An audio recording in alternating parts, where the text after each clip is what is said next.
अंतरराष्ट्रीय युवा विद्वान, जैन दर्शन में यूनिवर्सिटी टॉप व गोल्ड मेडलिस्ट, जैन सिद्धांत एवं न्याय विषयों को सरलता से समझाने वाले, यूएसए, इंग्लैंड, ऑस्ट्रेलिया आदि अनेक देशों में जैन धर्म की महती प्रभावना करने वाले, पंडित टोडरमल पुरस्कार, युवा विद्वत रत्न आदि अनेक पुरस्कारों से सम्मानित मूर्धन्य विद्वान डॉक्टर संजीव कुमार गोधा जयपुर द्वारा जानिए धर्म का मर्म। डॉक्टर संजीव कुमार जी गोधा के प्रवचन प्रसारण का लाभ प्राप्त कर ज्ञानदान में सहभागी बने। एक दिन की 9,000 अथवा 3,000 के 3 प्रायोजक मिलकर भी ज्ञानदान स्वरूप प्रदान करने पर लाखों लोगों द्वारा प्रवचन सुना जाता है। अर्थात 1 रुपए की अल्प राशि में 10 भाई बहन प्रवचन का लाभ लेते हैं और प्रायोजक परिवार का उस दिन प्रवचन के आरंभ व अंत में रंगीन चित्र व सभी के नाम का उल्लेख किया जाता है।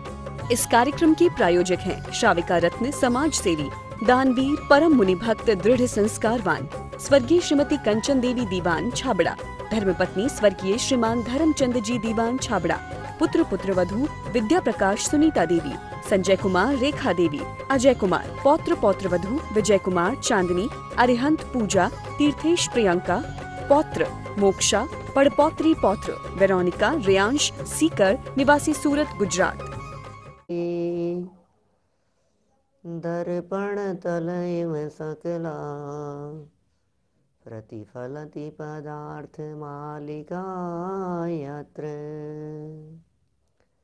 परमागमस्य बीजं निषेध जात्यन्ध सिंधुर्विधानं सकल नय विलसितानां विरोध मथनं नमाम्यनेकान्तं विरोध मथनं नमाम्यनेकान्तम्।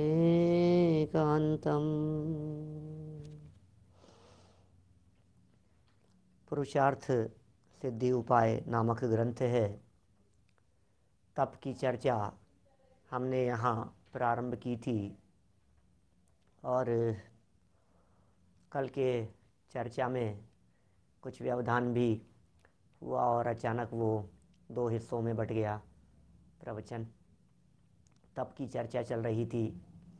तप माने होता है तपस्या, और तपस्या असली क्या है? तप माने तपाना, शरीर को नहीं तपाना। ये शरीर को तपाने को तप समझता है, लेकिन सच में तो आत्मा को तपाया जाता है। कर्म जलते हैं उसमें। तप सा निर्जरा च, ऐसा उमा स्वामी आचार्य ने तत्वार सूत्र में लिखा है। तप से होती है निर्जरा, और तप नाम है इच्छाओं के रुकने का, ऐसा धवलाकार वीर सेन स्वामी कहते हैं। इच्छा निरोधस तप है, इच्छाओं के रुकने का नाम तप है। गहराई से हमें इस तप के सम्यक स्वरूप को समझना पड़ेगा। तप के यथार्थ स्वरूप को न समझने के कारण यद्वा तद्वा सब प्रकार की चेष्टाएं क्रियाएं करने मात्र को हम धर्म समझते हैं।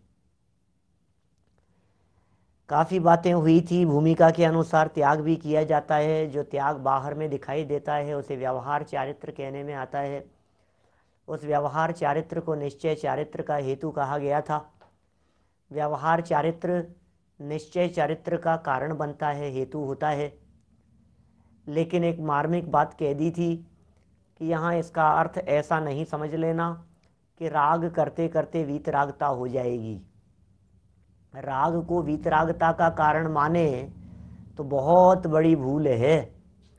राग से वीतरागता होती है, ये उपचार कथन है, कहने मात्र के लिए है, बोलने मात्र के लिए है। राग करते करते धर्म हो जाएगा, ये बहुत बड़ी भूल है। लेकिन ठीक है, जो वीतरागता है उसकी प्रारंभिक भूमिका में राग हुए बिना रहता नहीं है, इस बात का ज्ञान कराना यहाँ उद्देश्य है। जैसे समझिए, वीतरागियों के राग बिना वीतरागी नहीं बना जाता। जैसे वीतरागियों के प्रति राग ही नहीं है, जो वीतरागी जिनेंद्र देव को जानता पहचानता ही नहीं है, जिसे वीतरागी जिनेंद्र देव की खबर ही नहीं है, वो वीतरागी कैसे बनेगा? बोलो। वीतरागियों के राग के बिना वीतरागी नहीं बना जाता क्या? ठीक है, कोई बात नहीं। अब वीतरागियों के राग के बिना वीतरागी नहीं बना जाता, तो फिर वीतरागियों के प्रति राग, वीतरागियों के प्रति राग, वीतरागियों के प्रति राग क्या? अब वीतरागियों के प्रति राग जब तक रहेगा तब तक भी वीतरागी नहीं बनेगा। ख्याल में आ रही है बात? वीतरागियों के प्रति राग के बिना भी वीतरागी नहीं होता, और वीतरागियों के राग से भी वीतरागी नहीं होता। इसका मतलब यह हुआ कि वीतरागी होने के पहले वीतरागियों के प्रति राग आए बिना नहीं रहता। बस उसी बात को यहां समझा रहे हैं। सम्यक चारित्र और तप के संदर्भ में व्यवहार चारित्र निश्चय चारित्र के पहले होता है। व्यवहार चारित्र निश्चय चारित्र के पहले होता है, बस क्रम में आता है क्या? लेकिन इसका अर्थ ऐसा नहीं है कि व्यवहार ने निश्चय करा दिया हो। ख्याल में आ रही है बात? तो यहाँ अपन बात को बढ़ाते हैं आगे। बाह्य और अंतरंग के भेद से तप दो प्रकार का है। बाह्य और अंतरंग के भेद से दो प्रकार का तप है। माने तप को दो भागों में बांटा जा सकता है। एक बाह्य तप है, एक अंतरंग तप है। अब बाह्य तप से चर्चा को प्रारंभ करते हैं। पहले बाह्य तप के भेद कहते हैं। बाह्य का भी बड़ी सुंदर व्याख्या की है हम लोग। कल कितनी तारीख है? कल नहीं, परसों। हाँ, अपन शुरू कर रहे हैं मोक्ष मार्ग प्रकाशक का जो प्रकरण अपना चल रहा है, उसमें परसों तक ये चर्चा आएगी। माने कौन से नंबर के प्रवचन में? 226 नंबर प्रवचन, 227, 228 नंबर प्रवचन जो मोक्ष मार्ग प्रकाशक का होगा है, उसमें ये चर्चा आपके बीच में आएगी कि ये तप का क्या स्वरूप है। बाह्य तप को बाह्य क्यों कहा? अंतरंग तप में अंतरंग का क्या अर्थ है? तप के नाम पर ये जीव कहाँ अटक गया है और कहाँ भूल कर जाता है? बाह्य तप, जैसे लगे बाहर में हो वो बाह्य तप है, अंदर में हो वो अंतरंग तप है। अरे ऐसा अर्थ नहीं है। ये पंडित जी साहब के चिंतन की गहराइयां हैं, आपके समझ में आएगा। देखना जरा, यहाँ हम स्वरूप बतलाना प्रारंभ करते हैं। अमृत चंद्राचार्य मूल श्लोक में कह रहे हैं, 198 नंबर का श्लोक है। अंशनमवमोदर्यं विविक्त शय्यासनम रस त्याग है, काय क्लेशो वृत्ति संख्याच निषेव्यमिति तपो बाह्यम। क्या कह रहे हैं? 220 नंबर पेज है। बड़ी सुंदर सुंदर बातें कहना चाह रहे हैं। गुजराती वाली पुस्तकें जिनके पास में हैं उनके 159 नंबर पेज है गुजराती में। अन्वयार्थ देखिए। अंशनम अवमोदर्यम विविक्त शय्यासनम, 3 पढ़ दिए एक साथ। अंशन, उनोदर, विविक्त शय्यासन। रस त्याग है, रस परित्याग।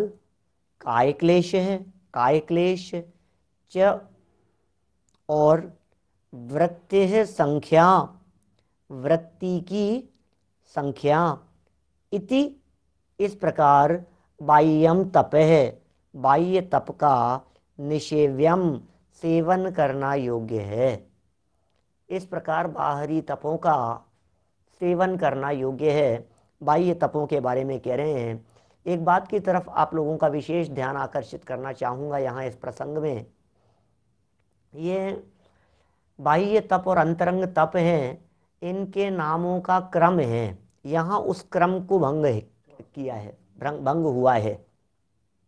उमा स्वामी आचार्य ने जो नाम दिए हैं इन तपों के क्रम में, वे क्रम हमारे को याद करना चाहिए, वो फॉलो करना चाहिए।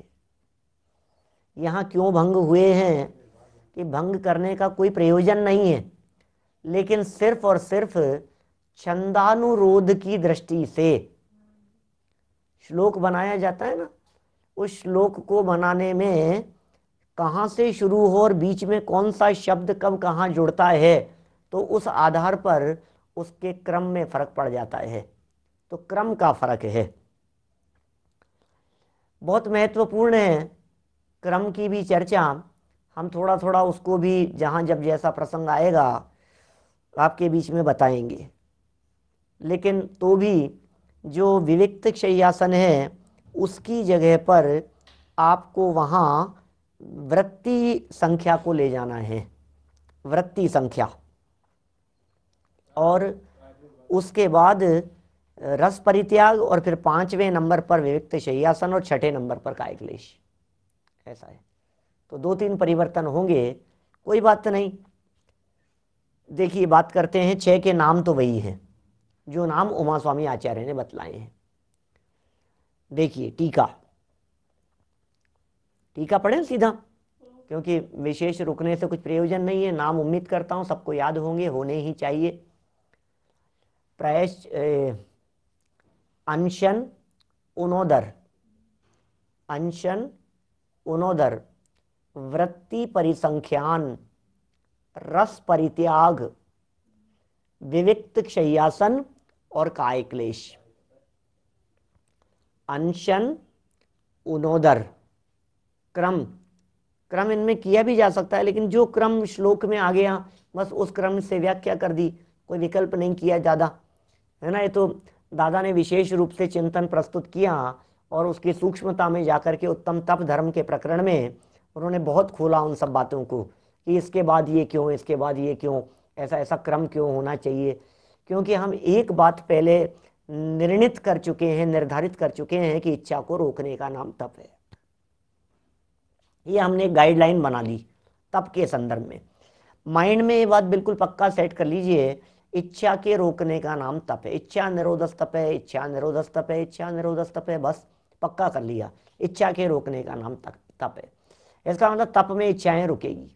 बाह्य तप की दृष्टि से है व्याख्या मुख्य रीति से, इच्छाएं रुकेगी, इच्छाओं का कंट्रोल होगा, इच्छाओं का दमन होगा, वे लगाना चाहिए। क्या ये क्रम है, ये इनके ये बतलाए 12 तपों की चर्चा है। अब कर तो बहुत सारे सकते हैं, इसमें और भी तपों की चर्चा कर सकते हैं, संख्याएं और भी कम ज़्यादा की जा सकती थी, लेकिन नक्की किया हुआ है इतना ही। जिनागम में भगवान की दिव्य ध्वनि में इतनी ही संख्या बतलाई गई है और इतनी ही उल्लेख किए गए हैं। नहीं तो दिग्व्रत को भी तप में ले लो, देशव्रत को भी तप में ले लो, इन सब आपस में एक दूसरे से जुड़ी हुई चीज़ें तो है ही ना।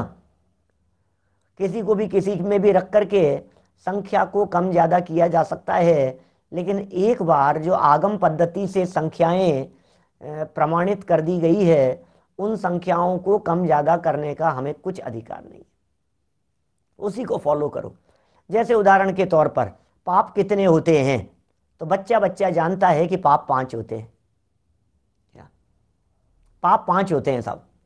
अब हमारा प्रश्न ये है, पाप 5 ही होते हैं क्या? और छठे नंबर पर हम जो बात कहें, समझ लीजिए आप मांस भक्षण करना, बतलाओ ये पाप है या नहीं है? तो आपके 5 में तो नाम नहीं है, हिंसा, झूठ, चोरी, कुशील, परिग्रह, इनमें तो नहीं। जमीकंद सेवन, रात्रि भोजन, ये सब पाप है या नहीं है? तो सब गर्भित करेंगे इधर उधर, तो फिर अपन उनको 5 कह देंगे। फिर गुस्सा करना पाप है या नहीं है, झूठ बोलना है, घमंड करना पाप है या नहीं है? तो इस तरह की बहुत तरह की चीज़ें हैं, लेकिन सारे जिनागम में सबके कोई एक नक्की कर दिए। जैसे अतिचारों का प्रकरण था, बहुत मार्मिक बात कहता हूँ, अतिचारों का प्रकरण था, तो अब उमा स्वामी आचार्य ने माइंड सेट कर लिया कि मुझे सबके बारे में 5-5 ही बताना है। दिमाग में सेट कर लिया, एक विकल्प आया उनको कि यार सब 5 कर रहे हैं, तो फिर क्यों दिमाग लगाओ, 5-5 सेट करते हो। उनका भी तो आखिर विकल्प पूर्वक लिखते हैं, तो 5-5 लिखने लगे। अब वो 5-5 उन्होंने लिखे, तो फिर सब लोगों ने, जिन जिन ने उनकी टीकाएं की, व्याख्याएं की, जिन्होंने कुछ और स्वतंत्र ग्रंथ लिखे, तो फिर वो उस 5 की संख्या को ही फॉलो किया। क्या दौलत राम जी ने कह दिया 12 व्रत के अति 4 पन पन 5 5 न लगावे। अब क्या करें, वो 5 के 7 बना दो तो 7 भी हो जाएंगे, 6 कर दो तो 6 हो जाएंगे, 3 कर दो तो 3 में भी हो जाएंगे, ऐसा भी हो सकता है। चलिए खैर कोई बात नहीं, ये तो हमारे विद्वान हैं सहज जी, इन्होंने बात पूछ ली कि कोई नई बात आ सकती है क्या। देखिए बात क्या कह रहे हैं, टीका से पढ़ते हैं। अनशनम अवमोदर्यम विविक्त शय्यासनम रस त्याग है काय क्लेश है च वृत्ति है संख्या बाह्यम तपह इति निषेव्यम। क्या देखिए सबसे पहला नंबर है अनशन। अनशन तो पहला नंबर है। अभी थोड़ी चर्चा और करूंगा क्रम के बारे में, आप लोग चिंता नहीं करें, फिर नंबर बतलाऊंगा, फिर वापस बतलाऊंगा। सबसे पहले नंबर पर अनशन। अनशन क्या होता है, कल क्या बताया था मैंने? अनशन माने अन पहले और वो बाद में, तो अन पहले का मतलब क्या है? कल की बात किसको याद है? अन पहले क्यों लगाया था और शन बाद में क्यों लगाया था? ध्यान नहीं है पिताजी साहब? बोलो। 24 घंटे में सब साफ हो जाता है। पंडित जी आप जो बातें बताते हो वो बस वो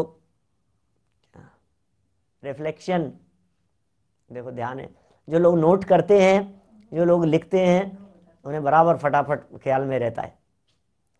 अंदर का रिफ्लेक्शन, देखिए बहुत सारे लोगों ने बतला दिया सब फटाफट।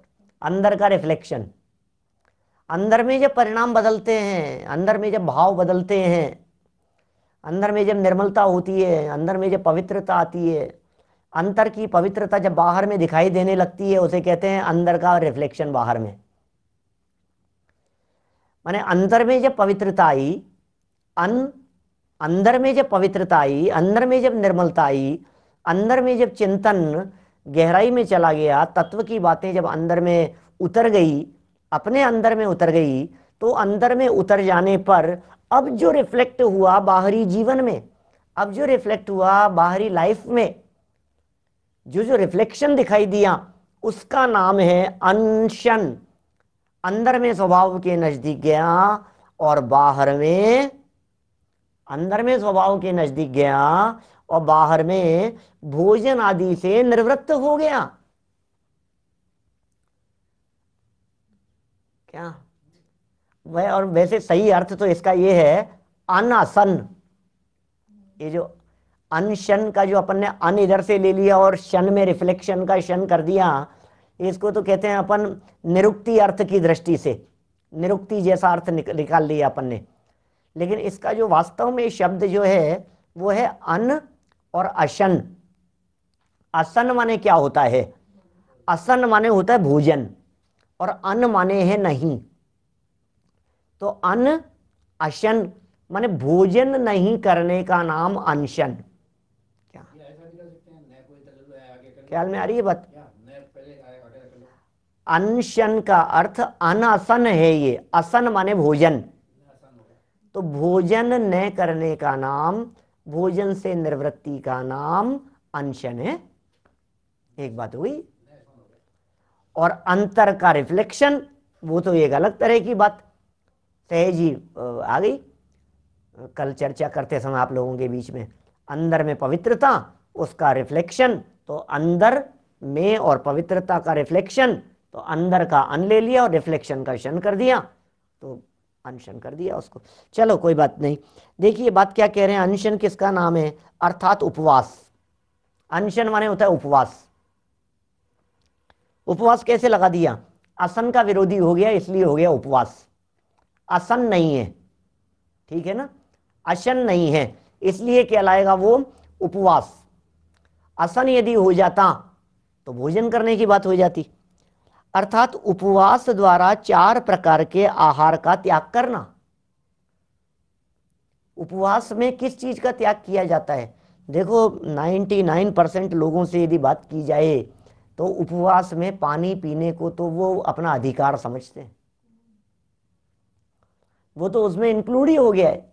मानो पानी के त्याग को तो उपवास में शामिल किया ही नहीं जाता है। वो तो ये मान करके चलते हैं उपवास किया है तो भाई 24 घंटे में एक बार पानी पिएंगे। अरे कहाँ पानी पिएंगे, ये कह रहे हैं 4 प्रकार के आहार का त्याग किया जाता है। आहार 4 प्रकार के, खाद्य, स्वाद्य, लेय और पेय, इन सब का त्याग करे, उसका नाम है उपवास।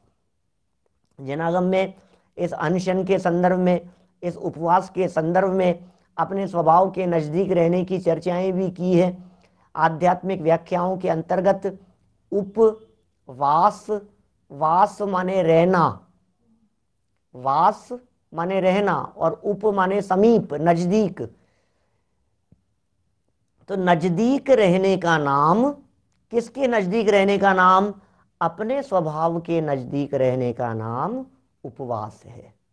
स्वभाव के नजदीक रहे वो उपवास है। आत्मा के नजदीक रहे वो उपवास है। तो आत्मा के नजदीक रहने के लिए क्या करना पड़ेगा कि बाहर से हटना पड़ेगा। तो फिर बाहर से हटना, बाहर में सबसे इंपॉर्टेंट क्रिया है भोजन। क्या दुकान से हटने की बात करो तो संडे के दिन तो आप वैसे ही नहीं जाते हो, तो बहुत आसान है आपके लिए दुकान से हटना। बोलो, माने बाहरी यदि दूसरे दूसरे कामों के लिए कहो तो उनसे तो आप बच जाते हैं, लेकिन भोजन से बचना फिर भी नहीं हो पाता। घर में रहोगे तो भी भोजन करोगे, दुकान पर जाओगे तो भी भोजन करोगे, भोजन तो करता ही है ये व्यक्ति। भोजन से छूट गया इसका मतलब कितने आडंबरों से बच गया।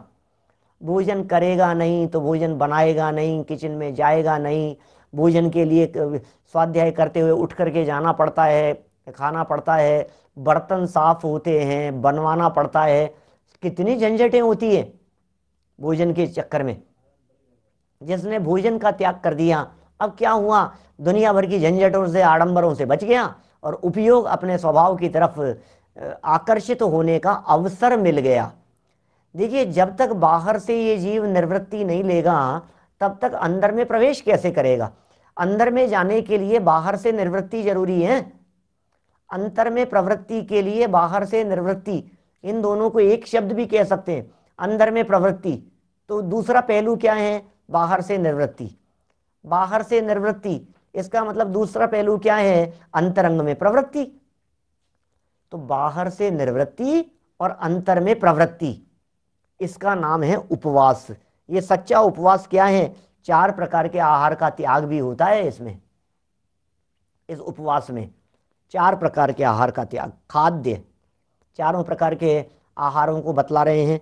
खाद्य माने खाने की वस्तुएं, जो भी खाने की वस्तुएं हैं, लड्डू, पेड़ा, रोटी, दाल, चावल हैं, ये सब क्या हैं, खाने की वस्तुएं हैं। जिनसे पेट भरता हो, जिनसे वजन बढ़ता हो, वे सब खाद्य के अंतर्गत आएंगी। इसमें फल फ्रूट भी आ जाएंगे, इसमें मिठाइयाँ भी आ जाएंगी, सब आ जाएंगे इसके अंदर, लड्डू, पेड़े सब, ये सब खाद्य, खाने की वस्तुएं हैं। सेकंड नंबर पर है स्वाद्य।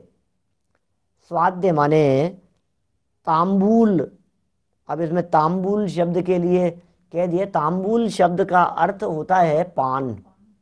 पान होता है, पान, सुपारी, इलायची इत्यादि स्वाद लेने की वस्तुएं। यहाँ यद्यपि तांबूल शब्द का प्रयोग किया, पान शब्द का प्रयोग किया, लेकिन इसका अर्थ यह नहीं समझ लेना चाहिए कि पान खाने योग्य है। पान होता है ना, वो अभक्ष्य है। पान, पान का जो पत्ता होता है, उस पत्ते में अनगिनती जीव होते हैं। अब हम क्या कहें आपसे।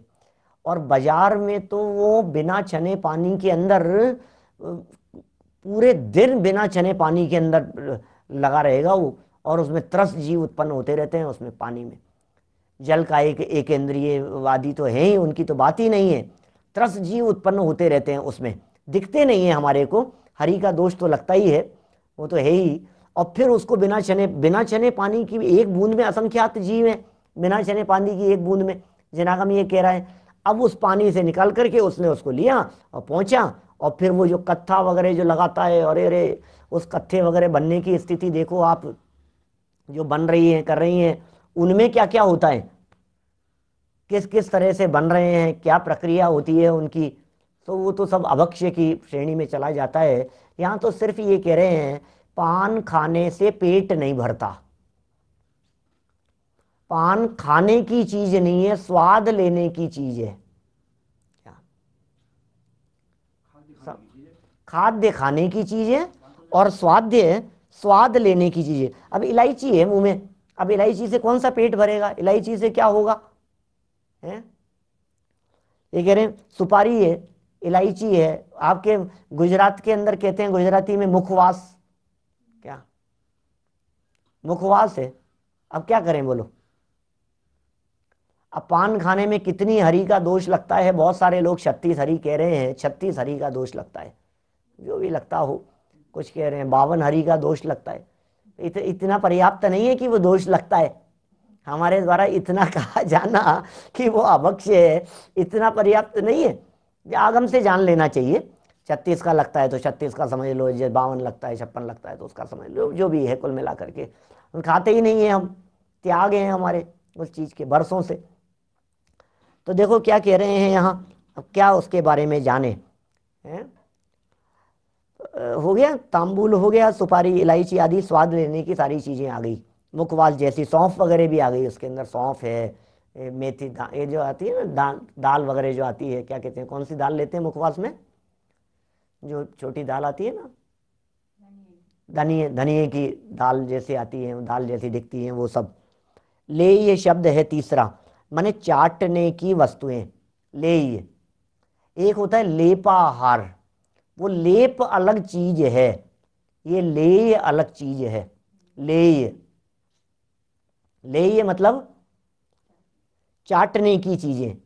अब इसमें चटनी वगैरह आ जाएगी, इसमें रबड़ी भी आ जाएगी, इसमें मलाई भी आ जाएगी, इसमें चटनियाँ हैं। रबड़ी तो बहुत अच्छी चीज़ है, ऐसा लगता है रबड़ी वगैरह, वो सब उसमें चाटने की वस्तुओं में। बोले ये भी, बोले हमने कुछ खाया थोड़ी ने। मतलब ऐसा कहता है ये व्यक्ति जिसके सेवन करने में दांतों का प्रयोग करना पड़े, उसका नाम तो है खाद्य और स्वाद्य। तो बोले हमने हमने दांतों का तो प्रयोग ही नहीं किया, हमने चबाया नहीं ना कुछ भी, तो हमने चबाया ही नहीं, इसका मतलब हमने कुछ खाया नहीं, ऐसा कहता है। तो क्या कह रहे हैं, आयुर्वेद में लेय शब्द है, लेय कहो या लेय कहो, ह लगा दिया बीच में, आधा है। लेय चाटने की वस्तुएं, और पेय माने पीने की वस्तुएं। इसमें जूस वगैरह भी सब कुछ आ जाएंगे, जूस वगैरह भी सब कुछ इसके अंदर आ जाते हैं, और पानी वगैरह तो सब है ही, ये सब पीने की वस्तुओं के अंतर्गत है। इन सभी का त्याग करना अनशन है, माने पीने की वस्तुओं में पानी का त्याग कर देना भी अनशन कहलाएगा। जिस व्यक्ति ने अनशन की प्रतिज्ञा ली है, वह व्यक्ति जल का सेवन करे तो वो अनशन परिपूर्ण नहीं है, क्योंकि 4 प्रकार के आहार का त्याग उसके नहीं हुआ। हाँ देखिए, अब मैं ये नहीं कहता हूँ कि आप निर्जल उपवास करें, कदाचित ये भी हो सकता है कि आप अनशन की प्रतिज्ञा लेते समय एक टाइम जल पीने की छूट रख करके प्रतिज्ञा लेवें। तो इट डिपेंड्स आपने प्रतिज्ञा क्या ली है। इसलिए प्रतिज्ञा लेते समय यदि आप सावधान रहेंगे तो वो ज़्यादा श्रेयस्कर है। माने एक दिन पहले जब धारणे का दिन है, धारणा और पारणा बतलाया था ना, एक दिन चर्चा हुई थी अपनी। धारणा होता है पहले दिन और पारणा होता है उपवास के अगले दिन। जैसे अष्टमी का उपवास तो सप्तमी के दिन धारणा, ज्ञान में बिठाया किसी चीज को, ज्ञान में बिठाया, ये है धारणा, दिमाग में बैठा लिया, स्मृति में बैठा लिया, वो धारणा का विषय है। और पारणा तो अपन जानते ही है, पारणा हो गया, मुनिराज का पारणा, आज पारणा नहीं हुआ, पारणा हो गया, ऐसा अपन करते हैं ना। तो वो पारणा, उपवास के बाद के भोजन को पारणा शब्द कहा जाता है। तो धारणा में आपने जिस तरह से नक्की किया हो, उस अनुसार हमारी व्यवस्था होनी चाहिए भोजन आदि के संदर्भ में। उस तरह की प्रवृत्ति, उस तरह का पालन, उस बात को फॉलो करेंगे अपन जैसी अपन ने धारणा ली थी। चलिए, ये हुई अनशन की बात। यहाँ सारा जो प्रकरण के है ये सब व्यवहारिक अपेक्षा से किया गया है। थोड़ी थोड़ी यदि आप इनकी सूक्ष्मता में जाएंगे तो आप वही पाएंगे। भोजन क्यों छोड़ा? क्योंकि इच्छा को रोकना था। असली काम तो इच्छा को रोकना है। क्या समझ में आएगा? अभी ये जो लेपाहार है, ये बहुत समय तक मैं भी यही कहता था, और उसे कदाचित ले भी सकते हैं, क्योंकि हमारी पूरी बॉडी से भी आहार ग्रहण किया जाता है। लेप आहार, ये जो लेप लगाया जाता है ना बाहर से, जबान से तो नहीं लिया आपने, लेकिन ये भी आहार हो रहा है। लेप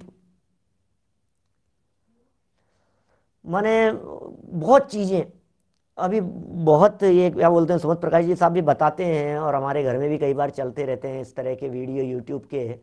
ये क्या नाम है इसका, सुभा जैन, उसके बहुत सारे इस तरह के, वो ये कहती हैं कि जो चीज खा नहीं सकते वो लगा नहीं सकते। ध्यान रखना, बहुत मार्मिक बात है। आप अपनी बॉडी पर वही चीज लगाइए जो चीज आपके बॉडी में आप खा सकते हो, मुंह से खा सकते हो, भले उस फॉर्म में नहीं खाओ। लेकिन जैसे मान लीजिए नारियल का तेल है, अब नारियल का तेल खा थोड़ी ना रहे हो, लेकिन नारियल का तेल, चूंकि नारियल खाया जा सकता है तो नारियल का तेल लगाया जा सकता है। हल्दी खाते हैं आप तो हल्दी लगा सकते हैं। जो भी चीजें, जैसे उसका कारण क्या है, एक बहुत बड़ा लॉजिक उन्होंने दिया। कुछ इस तरह के केमिकल होते हैं जो कैंसर पैदा करते हैं। सुनिएगा, बहुत मार्मिक बात कह रहा हूं। कई इस तरह के केमिकल होते हैं जो केमिकल कैंसर पैदा करते हैं, और वे केमिकल आजकल लोगों की बॉडी में पाए जा रहे हैं। और वो इस तरह के, अभी मैं तो वो फील्ड नहीं है ना अपने, वो रिसर्च और वो सारे उस तरह की चीज़ों का, इसलिए अपन उसमें ज़्यादा दिमाग नहीं लगाते। आपको मोटा मोटा बतला रहा हूँ बात क्या है। बात ऐसी है, आजकल साइंटिस्ट लोग रिसर्च वगैरह, और ये सब सैनिटाइजर वगैरह भी इसी तरह का है, खतरनाक चीज़ें हैं सब। अरे कैंसर का कॉज जो पाया गया, जो कारण है, अलग अलग तरह के कैंसर है, कैंसर भी 100-200 प्रकार के हैं, अलग अलग प्रकार के, कोई किससे होता है, कोई किससे होता है, अलग अलग तरह की चीज़ों से। तो एक प्रकार का जो कैंसर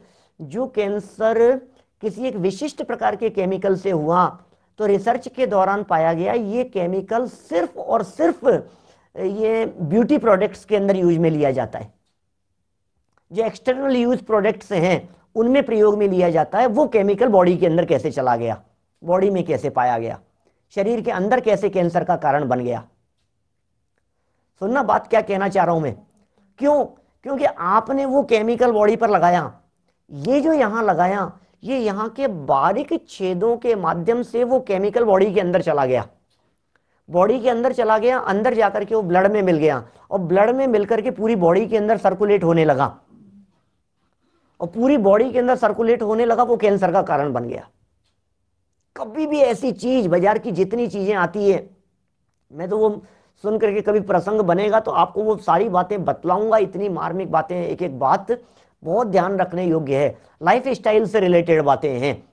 तो प्रसंग बनेगा तो उसके बारे में बतलाएंगे हम कभी, क्योंकि बॉडी ले रही है। आप देखिए, मैंने कई बार पहले भी इस तरह की बातें की है आप लोगों के बीच में। उपवास के प्रसंग में लोग उपवास के दिनों में नींबू रख लेते हैं अपने हाथ में। क्या हो रहा है भाई साहब? एनर्जी मिल रही है, आप सेवन कर रहे हैं, ये गलत है ये चीज। आप जो रखा है आपने वो अंदर जा रहा है। प्रैक्टिकल करके देखिए, आपको बहुत तेज प्यास लग रही है, पानी का आपने त्याग कर दिया है, आप गीला करके कपड़े की पट्टी आप अपने गले पर रख लीजिए, आपकी तृषा वेदना शांत हो जाएगी, सेवन करने में आ जाएगा, वो ग्रहण करने में आ जाएगा। बिल्कुल प्रैक्टिकल करके देखो आप। क्या हर चीज बॉडी के माध्यम यहां से जा रही है, अंदर जा रही है। ये जो छेद है ना ये बॉडी के अंदर, ये सब अंदर में ग्रास्प कर रहे हैं, पूरी बॉडी से ऑक्सीजन ले रहे हैं। हम अकेला नाक से ऑक्सीजन नहीं लेते हैं हम। क्या तेल वगैरह भी लगाना, ये लेप है, लेकिन यहां जो लेय की चर्चा की है 4 प्रकार के आहारों में, ये चटनी की चर्चा की है। एक्चुअल में बात यह है, हमारे यहाँ शास्त्रों में 6 प्रकार के आहार बतलाए गए हैं। आप जानते हैं 6 प्रकार के आहार कहे गए हैं, और वे 6 प्रकार के आहार अलग अलग तरह के जीवों की मुख्यता से कहे गए हैं। जैसे एक आहार का नाम दिया कवलाहार। अब ये कवलाहार क्या चीज है? बोले कवलाहार तो बहुत फेमस शब्द है, हमारे तो सब बहुत सारे विद्वान साथ में जुड़े हैं, सब जानते हैं, बहुत सारे साधर्मी गहरे अभ्यासी हैं, सब जानते हैं। केवली कवलाहार, केवली कवलाहार एक बहुत बड़ा मुद्दा है जो चर्चा का विषय बना है। तो ये कवलाहार क्या चीज है? कवल कहते हैं ग्रास, एक घास कवल। तो मुंह से इस तरह से ग्रास लेकर के भोजन करना, ये कहलाता है कवलाहार। इस कार्यक्रम के प्रायोजक हैं श्राविका रत्न समाज सेवी, दानवीर, परम मुनि भक्त, दृढ़ संस्कारवान स्वर्गीय श्रीमती कंचन देवी दीवान छाबड़ा, धर्मपत्नी स्वर्गीय श्रीमान धर्मचंद जी दीवान छाबड़ा, पुत्र पुत्रवधू विद्या प्रकाश सुनीता देवी, संजय कुमार रेखा देवी, अजय कुमार, पौत्र पौत्रवधू विजय कुमार चांदनी, अरिहंत पूजा, तीर्थेश प्रियंका, पौत्र मोक्षा, पड़पौत्री पौत्र वेरोनिका रेयांश सीकर, निवासी सूरत गुजरात।